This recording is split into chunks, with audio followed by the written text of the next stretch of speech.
मित्रमैत्रिणींनो, आज आपण Charles Darwin यांची जी काही इव्होल्यूशनची थेरी आहे ती अगदी 30 सेकंदामध्ये समजून घेणार आहोत.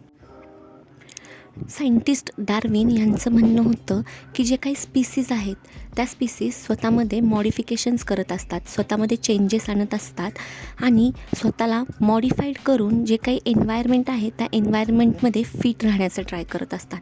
आणि ज्या स्पीसीज स्वतःमध्ये मॉडिफिकेशन्स न करता त्या एन्व्हायरमेंटमध्ये राहण्याचं ट्राय करतात त्या नष्ट होऊन जातात.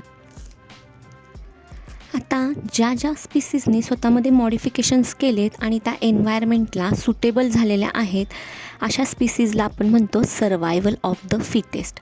म्हणजे त्या स्पेसिफिक एन्व्हायरमेंटमध्ये राहण्यासाठी जे कॅरेक्टर्स अवगत पाहिजेत ते सगळे कॅरेक्टर्स त्या स्पीसीजनी स्वतःमध्ये करून घेतलेले आहेत.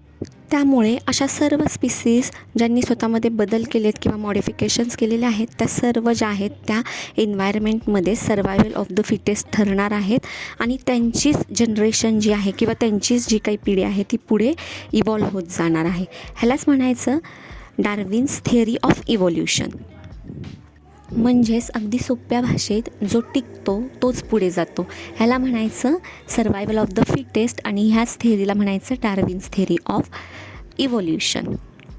तर अशा अगदी सोप्या आणि साध्या भाषेत कन्सेप्ट समजून घेण्यासाठी इझी सायन्स या यूट्यूब चॅनलला नक्की सबस्क्राईब करा. थँक्यू.